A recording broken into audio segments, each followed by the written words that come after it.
kembali lagi di Invest Time dan tema kita menarik sekali hari ini ya, cuan reksadana pendapatan tetap kiala pasar ini kian volatile ya, karena memang kondisi up and down, apalagi kalau Anda yang memang tahu portofolio khususnya misalnya seperti saham gitu ya, seperti apa sih up and down-nya. Nah ini adalah salah satu instrumen mungkin alokasi aset Anda untuk diversifikasi, tapi seperti apa sebenarnya kinerjanya, kemudian seperti apa ini juga bisa menjadi pilihan ya, di tengah kondisi pasar yang lagi volatile seperti ini. Saya sudah terhubung melalui sambungan Zoom, saya mau sapa Pak Antoni Dirga, dia adalah Direktur Utama Trimegah Asset Management, sudah bergabung bersama dengan kami. Selamat malam Pak Antoni. Selamat malam Maria. Ya, sehat-sehat ya Pak. Pak, kita bahas nih ya terkait mengenai cuan reksadana pendapatan tetap kala pasar ini kian volatile. Mungkin bisa dikasih tahu nih gambarannya, kuartalnya sudah sampai kuartal 3 sudah ditutup, tinggal satu kuartal lagi nih, kinerjanya seperti apa sih Pak kalau mungkin bisa dilihat khusus untuk fixed income nih atau pendapatan tetap? Ya, so far sih untuk pendapatan tetap ya cukup bagus ya dibandingkan dengan mungkin reksadana yang lainnya atau instrumen investasi lainnya. Jadi kalau saya lihat sih obligasi secara year to date mungkin yang simple kita lihat 10-year government bonds kita returnnya year to date kurang lebih sudah antara 6 sampai 6,5%. 6 Jadi sampai cukup dengan menarik saya 6,5%. Betul. Oke, kalau bisa diperdalami, kita perdalam nih Pak Antoni, apa saja sih sebenarnya yang menjadi faktor pendukung gitu ya? Karena kita tahu kan market nih memang sedang volatile banget, khususnya untuk yang di risky asset misalnya seperti saham gitu ya. Tapi pendapatan tetap ini cukup bagus gitu ya dari kondisi dari total yield yang diberikan. Nah ini apa saja sebenarnya faktor pendukung daya tarik itu gitu ya? Kenapa juga kinerjanya juga cukup mumpuni nih kinerja dari reksadana pendapatan tetap? Ya, sebenarnya setelah adanya COVID, kita tahu dengan adanya COVID tentu saja sangat challenging ya market kita. Di akhir Maret kita lihat setelah COVID, arus dana asing yang keluar dari pasar obligasi itu cukup besar, pasar obligasi Indonesia ya. Jumlahnya sampai dengan 121 triliun, sehingga bond yield kita sempat melemah ke level 8%. Namun sejak saat itu kita tahu seluruh bank sentral di dunia mulai menerapkan kebijakan moneter yang sangat akomodatif. Demikian pula dengan bank sentral kita, Bank Indonesia, yang menurunkan tingkat suku bunga ke 4%. Sekarang keadaannya jauh lebih baik dan likuiditas bank juga melimpah. Seperti yang kita tahu dalam keadaan ekonomi ini, bank memang mengerem penyaluran loan atau pinjaman dan akhirnya menggunakan likuiditas itu untuk membeli obligasi dan berhasil in a sense mensupport yield kita. Kalau kita hitung secara kasar ya tadi saya bilang buy and hold sejak awal tahun hingga akhir September kurang lebih returnnya bisa 6 sampai 6,5% on a year to date basis. Oke, sampai akhir tahun bisa sampai di 6,5% untuk yield obligasi kita, Pak? Sampai akhir tahun yield 10 tahun kita, SBN Sun kita ya, proyeksi Trimegah Asset Management sih sampai ke 6,25% ya, Maria. Oke. Nah, kalau dilihat dari sisi fragility, kerentanan gitu ya, dari obligasi atau mungkin surat berharga negara ini kan tentang apa yang terjadi di dalam satu negara tersebut ya. Makanya pasar atau investor biasanya suka in out kalau misalnya ngelihat ada satu negara yang mungkin dari tingkat yield dan keamanannya ini jauh juga lebih bagus gitu ya. Nah, seperti apa sih ini kalau kita coba lihat kondisi saat ini, kalau apalagi di Amerika kemarin juga baru ada informasi terkait mengenai Presiden Trump yang positif COVID-19 gitu ya. Dampaknya akan seperti apa dari arus inflow outflow-nya investor khususnya untuk di pasar obligasi negara nih, seperti apa, atau di pasar yang akan tercermin tentunya di reksadana pendapatan tetap pastinya. Seperti apa, Pak? Ya, pertanyaan yang bagus sekali, Maria. Menurut saya memang sangat reason dan berita terakhir yang menghantui market kita memang tentang kondisi Presiden Amerika Serikat Donald Trump ya yang terkena COVID. Sebenarnya jika Trump akhirnya kembali pulih dan sehat, itu tidak akan merubah apapun view kami di Trimegah Asset. Tapi lain cerita kalau beliau sampai tersingkir ya, dipanggil Tuhan. Sounds morbid, tapi maka itu akan lebih rumit untuk ceritanya ke pasar. Yang pasti jika seorang calon presiden meninggal sebelum Pilpres di Amerika, maka penggantinya bisa diserahkan kepada partai pengusung. Namun jika meninggal sesudah Pilpres, seharusnya Wapres yang akan menggantikan. Nah, jika seandainya Trump menang, maka dampaknya akan bagus bagi pasar Amerika. Kebijakan yang dia buat memang sangat pro terhadap US market dan US dollar secara implikasinya. Beliau menjanjikan pemotongan pajak untuk kelas menengah dan korporasi, profit bisa kembali naik untuk korporasi di Amerika Serikat, dan permintaan US dollar bisa kembali tinggi karena portfolio inflow ke US. Namun, sebaliknya jika Joe Biden yang menang, maka akan lebih positif ke emerging market, seperti Indonesia misalnya. Kita akan cukup diuntungkan. Kebijakan yang diambil Biden sangat tidak pro terhadap US dollar, karena beliau akan menaikkan tax untuk individu dan korporasi dengan penghasilan tinggi. Hal ini tentu akan adanya aliran dana keluar dari Amerika dan membuat US dollar melemah. Biasanya aliran dana ini akan menuju emerging market dan kita salah satunya.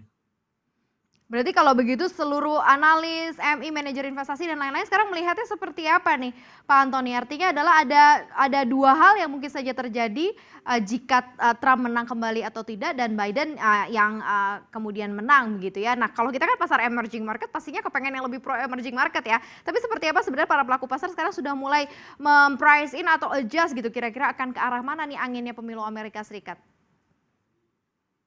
Ya, secara survei terakhir sih kelihatannya memang Biden versus Trump setelah debat terutama ya Maria, itu sangat tinggi, 14 poin. Berdasarkan survei Wall Street Journal dan NBC News, itu 53 versus 39% Biden lawan Trump. Jadi kelihatannya survei sih pro ke Biden untuk menang nanti di bulan November pemilunya. Namun kita sebenarnya di Trimega Aset melihat ini sangat uncertain ya sebenarnya Maria, karena pada dasarnya ada survei itu adalah satu hal, tapi on the other hand kalau kita melihat base case, kemungkinan Trump ini bisa sembuh dari COVID-19. Ya kita tentu saja tidak akan mengharapkan yang terburuk, kita doakan yang terbaik lah untuk siapa saja yang kena COVID-19. Kemungkinan Trump akan sembuh dan market akan balik seperti semula, dan mungkin akan sedikit challenging tetap. Namun kita punya view tersendiri di Trimega Aset. Kita cukup konstruktif sebenarnya untuk pasar Indonesia, karena kita sendiri melihat Indonesia mempunyai fundamental yang cukup baik. Nah, the latest news-nya kan adalah hari ini Presiden Trump pulang kan sebenarnya dari rumah sakit dan kembali ke rumah begitu ya, dinyatakan bahwa dia dalam kondisi baik, sudah memberikan keterangan pers juga. Nah ini mungkin nanti bisa menjadi acuan juga, tetapi seperti apa kondisi market secara keseluruhan nih Pak Antony? Artinya adalah khususnya untuk di pasar surat berharga negara nih, ada atau tidak mungkin beberapa investor yang mungkin menahan diri dulu, memilih cash terlebih dahulu sampai dengan beberapa minggu, sampai dengan nanti election di Amerika Serikat, atau justru ada yang udah lari ke emerging market, mungkin lari ke Indonesia gitu ya, taruh di sana, atau seperti apa? Karena tadi ada beberapa kemungkinan atau opportunity Biden yang menang sehingga bisa masuk lagi ke pasar emerging market. Ini seperti apa nih Pak Antony? Ya, seperti dunia investasi pada umumnya sih memang there is no black and white answer ya Maria.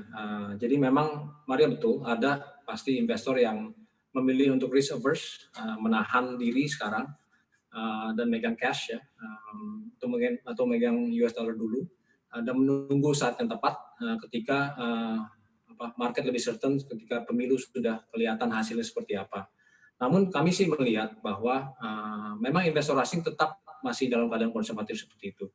Namun on the other hand, appetite investor secara general kan investor bukan hanya asing tapi juga investor lokal ya.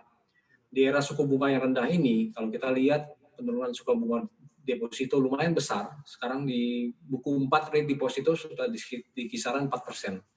Belum lagi jika kita memperhitungkan tax 20%. Maka investor memang pasti jadi semakin ada insentif untuk mencari alternatif investasi lain seperti obligasi yang menawarkan kupon lebih besar dan tetap sifatnya.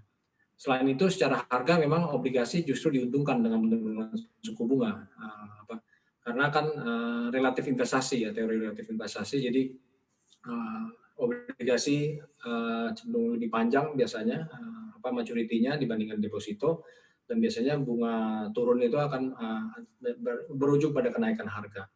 Jadi saya lihat memang ada yang konservatif, tapi juga ada yang seperti Maria sebut mulai put their money into work, mulai perlahan-lahan untuk membeli bonds kita yang masih sangat menarik ini.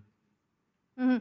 Opportunity untuk Indonesia akan seperti apa secara domestic issue, domestic news yang juga nggak kalah bergejolaknya sebenarnya di dalam negeri ya Pak Antoni ya. Karena kita tahu kan ada hal-hal juga yang kadang-kadang juga nggak semua para pelaku pasar juga suka gitu. Nah ini kalau kita lihat apalagi data-data nih, proyeksi kuartal ketiga kita dari GDP kuartal 4 nanti akan seperti apa.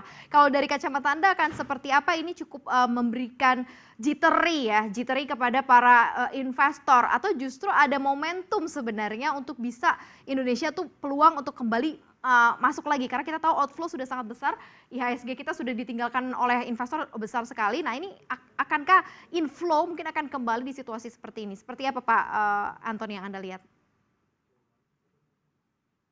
Ya, sebagai investor kita selalu punya pilihan ya untuk melihat dari kacamata mana ya. Mungkin saya termasuk orang yang melihat selalu gelas setengah kosong ataupun setengah penuh, saya selalu lihat setengah penuh ya. Memang kalau kita lihat boleh di satu sisi kita lihat ekonomi kita cukup terpukul. Tapi menurut saya kita termasuk negara yang secara struktur cukup beruntung karena kita konstruk dari GDP kita bagian consumption-nya itu cukup besar. Jadi secara kita cukup robust sebenarnya. Jadi ada pukulan ini kita termasuk salah satu negara yang boleh dibilang terpukul lebih ringan sebenarnya dibandingkan negara-negara lain. Contohnya tetangga terdekat kita Singapura sangat hancur-hancuran ya ekonominya, GDP-nya itu sangat negatif dibandingkan dengan negara kita. Perekonomian Indonesia sih seharusnya membaik pada second half ya, pada paruh kedua, dimulai dari memang kuartal ketiga 2020 ini. Saya merasa the worst is already behind us.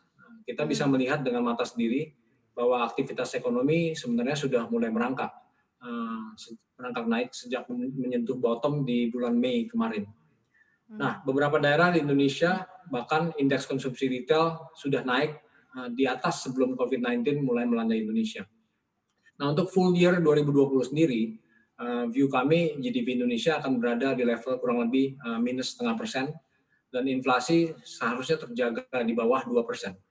Jadi secara general sih kita terpukul ekonomi kita, tapi sangat-sangat minimal kalau kita lihat dibandingkan dengan negara-negara lain yang terpukul malah jauh lebih berat daripada kita.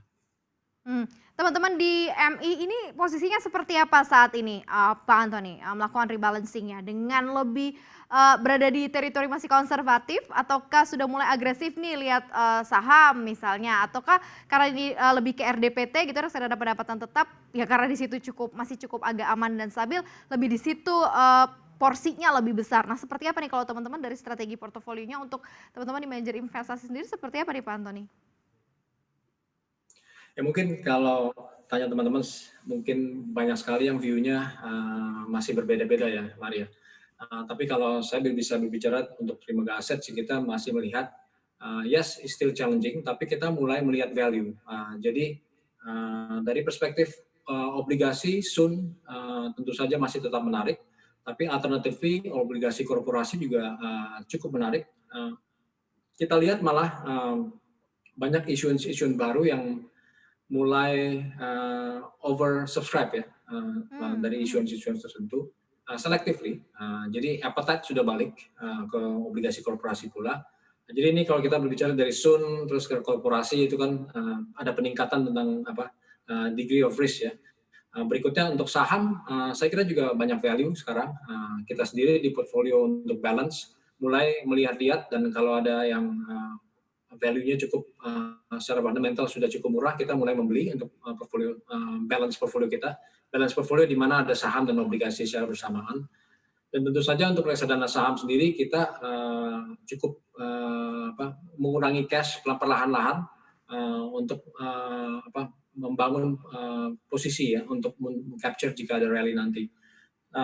Kita percaya di Trimegah bahwa memang times are challenging, tapi dengan kedisiplinan dan kesabaran kita sebagai investor, disiplin dan kesabaran ini akan mendapatkan reward nanti pada waktunya. Oke, Pak Antoni, seberapa sih sebenarnya potensial dari proyeksi begitu ya dari pendapatan nanti ketika sampai dengan akhir tahun khususnya untuk reksadana pendapatan tetap begitu ya, kinerjanya akan seperti apa di tengah beberapa macam sentimen misalnya seperti suku bunga yang mungkin jauh lebih rendah lagi dari level saat ini gitu ya di bawah 4% dan berbagai macam data-data ekonomi lain. Nanti kita bahas ke sana ya, potensi reksadana pendapatan tetap sebagai salah satu diversifikasi portofolio juga. Nanti kita bahas ke sana. Kita masih akan lanjutkan kembali diskusi kita bersama dengan Anthony Dirga, tapi kita harus jeda terlebih dahulu, jangan kemana-mana, tetap bersama kami di Invest Time.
Ya, kembali lagi di Invest Time dan tema kita hari ini adalah cuan reksadana pendapatan tetap di kala pasar kian volatile. Dan saya masih ngobrol bersama dengan Anthony Dirga, Direktur Utama Trimegah Asset Management. Saya masih berbincang melalui sambungan Zoom ya. Pak Anthony, kita lanjutkan lagi. Tadi kita sudah bahas ya tentang bagaimanakah kerentanan, fragility dari surat berharga atau obligasi itu karena salah satu sentimennya geopolitik dan juga kondisi di perekonomian atau situasi politik juga di masing-masing negara gitu ya, apalagi sekarang ada Amerika Serikat. Nah, sekarang kita lihat sebenarnya seberapa besar sih opportunity khususnya untuk RDPT sampai dengan akhir tahun. Ini akan seperti apa peluangnya begitu ya, dan seperti apa sebenarnya investor bisa melihat dan melirik ini untuk aset alokasi juga nih, diversifikasi juga di posisi saat ini. Seperti apa Pak Anthony? Ya. Tadi mungkin saya sempat bilang, Maria, bahwa untuk reksadana pendapatan tetap ya, target soon 10 tahun kami di akhir tahun adalah 6,25%. Sehingga masih ada penurunan yield sekitar give or take 60 basis point. Kami meyakini target ini masih dapat tercapai, mengingat kami masih melihat BI berpotensi dapat menurunkan suku bunga satu kali lagi sebesar 25 basis point. Selain itu secara valuasi juga masih sangat menarik ya. Di tengah tingkat inflasi yang rendah, real yield kita sangat menarik di kisaran kurang lebih 5,5%. Spread dengan US Treasury yang 10 tahun juga cukup tinggi, sekitar 620 basis point. Paling tinggi dibandingkan dengan negara emerging market lainnya. Jadi dalam jangka panjang seiring dengan mulai membaiknya pergerakan rupiah dan melihat valuasi yang menarik tersebut dan membaiknya sentimen global dengan nanti adanya vaksin, diharapkan arus dana asing mulai dapat kembali. Apalagi sekarang posisi foreign ownership di Indonesia juga sangat rendah ya, relatif rendah, kurang lebih sekitar 27%. Era suku bunga juga diperkirakan akan berlanjut dalam beberapa tahun ke depan. Terlihat dari policy generally dari developed market seperti the Fed, ECB, BOJ, sehingga mau tidak mau para investor global yang mencari yield harus melirik ke emerging market termasuk Indonesia. Indonesia sangat menarik dibandingkan negara emerging market lainnya karena sudah dengan beberapa alasan yang saya sebutkan. Jadi saya kira kalau kita berbicara return kinerja mungkin reksadana pendapatan tetap bisa saja sekitar 10-11% pada akhir tahun, Maria. 10 sampai dengan 15% ya, sampai dengan akhir tahun. Oh, Nah, perbedaannya apa? 11%. 11%?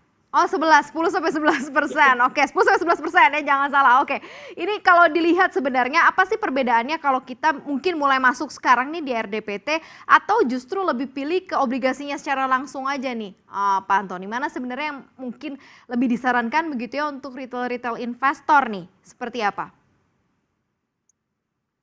Ya, yang pertama sebenarnya perbedaan dasar khusus untuk negara kita ya tentu saja dari sisi pajak.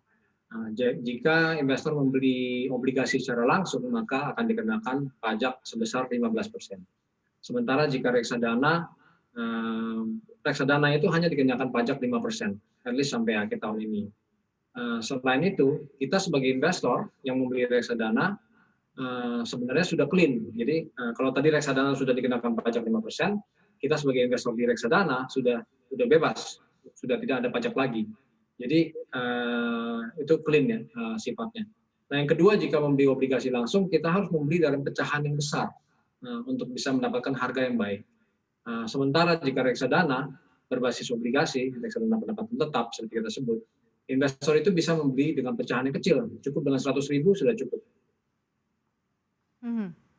Dari total amount-nya juga pertama kecil-kecil juga bisa kalau RDPT ya, kalau khususnya untuk retail, sementara kalau obligasi ya sekarang minimal 1 juta ya, kalau untuk yang retail.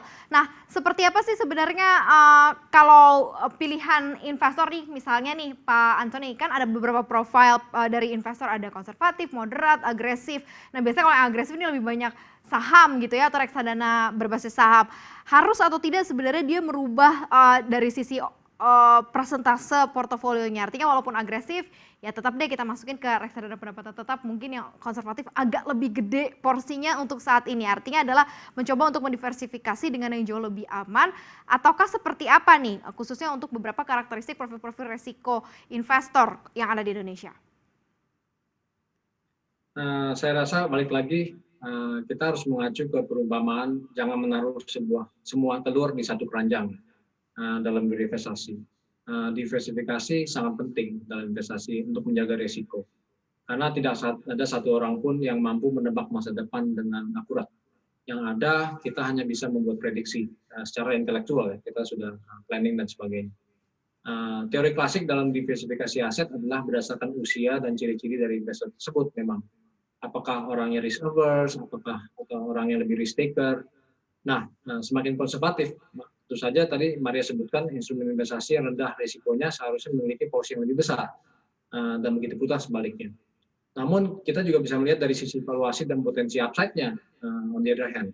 Misalnya di kondisi yang sudah dekat dengan akhir suatu krisis, seperti sekarang ini, menurut kami COVID-19 ini memang masih kelihatan murky ya, kelihatannya tapi kita sudah tidak jauh dari ending dari krisis ini. Seharusnya kita semakin banyak berinvestasi di saham. Kita mulai tilted ke arah agresif.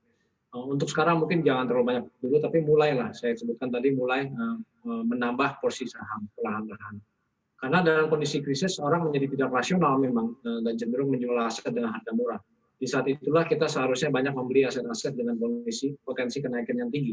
Jadi intinya Maria harus di-balance tadi. Memang kita harus diversifikasi, kita harus ikutkan dengan risk appetite kita masing-masing. Pendapatan tetap tentu saja baik, tapi kami sarankan dalam keadaan sekarang ini mulailah menambah perlahan-lahan ke reksadana yang lebih atau instrumen yang lebih beresiko, karena sekarang secara valuasi juga cukup menarik. Oke, pelan-pelan masuk ke risky aset, pelan-pelan gitu ya, jangan semuanya dimasukin ke dalam satu keranjang yang sama gitu ya Pak Antoni ya. Nah kalau melihat dalam jangka menengah panjang nih ke depan akan seperti apa? Kalau kita based on krisis-krisis sebelumnya kan di saat ada resesi di tahun tersebut biasanya butuh momentum 1 tahun, kemudian itu biasanya ditandai juga oleh pasar saham yang bergerak terlebih dahulu. Tapi kan ini kondisinya pandemi ya, uncertainty-nya berasa sekali gitu. Masih ada belum juga yang bisa memprediksi apakah tahun depan benar-benar recovery. Nah, ini seperti apa sebenarnya strategi yang sudah mulai dilakukan mungkin dari sisi manajer investasi untuk supaya nggak ketinggalan momen juga nanti di tahun depan walaupun masih abu-abu nih semuanya. Seperti apa Pak Antoni? Ya, mungkin saya bisa sharing, Maria, salah satu strategi yang kita terapkan dan kelihatannya cukup berhasil so far. Jadi sebagai contoh, mungkin kita bisa melihat reksadana campuran. Reksadana campuran mungkin merupakan suatu mirror atau perumpamaan yang cukup dekat lah dengan kita sebagai suatu individu. Biasanya portofolio kita kan campuran, ada pendapatan tetap, ada saham, ada FX, mungkin ada emas dan sebagainya. Nah, dalam reksadana campuran kami menerapkan strategi cukup konservatif memang, untuk porsi saham kita kecil sekitar 20-30%. Tapi secara taktikal kita kadang-kadang bisa agresif di saat-saat tertentu. Maksudnya jadi trading ya, dengan cepat. Dan ini so far cukup berhasil. Jadi maintain static portfolio allocation yang sebenarnya cukup sesuai dengan risk appetite kita secara individu. Jadi kalau misalnya Anda memang orang yang risk appetite-nya tinggi, mungkin bisa posisinya 70-30 atau 60-40 itu di saham versus obligasi. Sebaliknya, kalau yang risk appetite-nya rendah mungkin 70-30 kebalik ya. Pendapatan tetap lebih banyak, sahamnya 30%.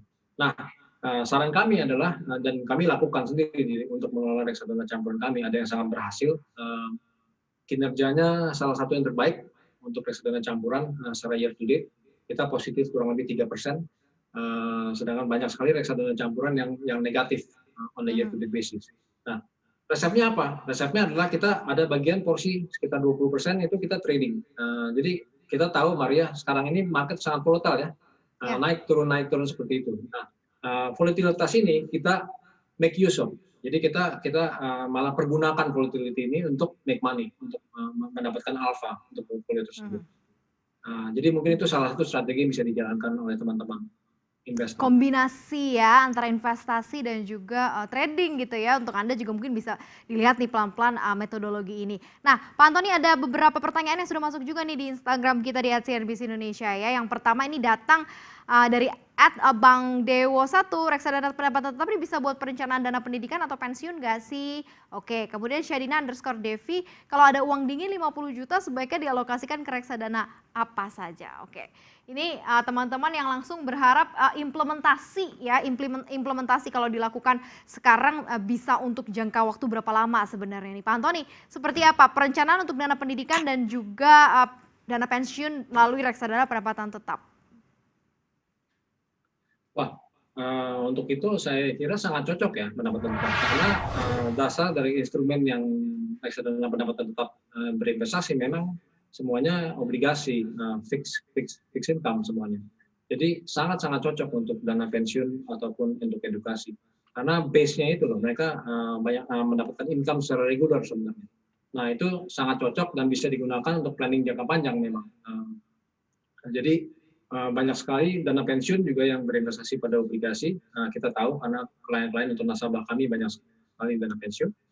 Tapi juga secara individu banyak klien-klien kami atau nasabah kami yang menggunakan reksadana pendapatan tetap sebagai planning, karena ada income-nya itu mereka bisa build wealth over time. Dan kita tahu bahwa untuk edukasi mungkin nanti untuk ada mungkin 10 tahun lagi ke depan anak kita akan usia pendidikan jangka menengah atau malah untuk merencanakan untuk kuliah nanti, itu bisa dicocokkan dengan jangka waktu investasinya. Jadi saya kira jawabannya positif, sangat cocok. Oke. Kalau ada 50 juta nih, kalau ada uang 50 juta uang dingin nih sekarang nih Pak Antoni, dialokasikan untuk reksadana apa saja ya? Kalau 50 juta artinya 100% gitu ya, misalnya 50 misalnya bisa masuk ke reksadana apa, kemudian kombinasinya apa nih? Kalau dari persepsi atau point of view-nya Pak Antoni seperti apa? Ya, kalau uang 50 juta itu mau diserahkan ke manajer investasi, saran saya ke satu reksadana, saran saya masuk reksadana campuran. Biarlah manajer investasi itu menentukan nanti porsinya untuk reksadana untuk porsi pendapatan tetap dan sahamnya seperti apa. Tapi kalau kita mau mengelola sendiri 50 jutanya itu mungkin bisa dipecah seperti saran saya tadi. Kalau tadi mungkin belum jelas apakah risk appetite-nya ini termasuk konservatif investor atau agresif. Kalau saya ambil tengah-tengah 50-50 mungkin biasanya traditionally mungkin 30% saham ya, kemudian 30% pendapatan tetap dan sisanya saya saran 40% di reksadana pasar uang dulu sambil pelan-pelan akan menambah ke saham nanti. Oke, langsung dibagi presentasinya seperti itu ya. Artinya Anda mau kelola sendiri ataukah Anda mau serahkan juga ke manajer investasi? Sudah terjawab semua begitu ya gambarannya khususnya untuk bagaimanakah reksadana pendapatan tetap itu bisa perform begitu dan juga bisa menjadi pilihan juga untuk diversifikasi portofolio. Terima kasih banyak Pak Antoni sudah ngobrol bersama dengan kami di Invest Time malam hari ini. Begitu terjaga kesehatan Bapak, nanti kita bisa ngobrol-ngobrol lagi dengan tema menarik lainnya. Dan kami masih akan kembali dengan deretan informasi menarik lainnya, tetaplah bersama kami di Invest Time.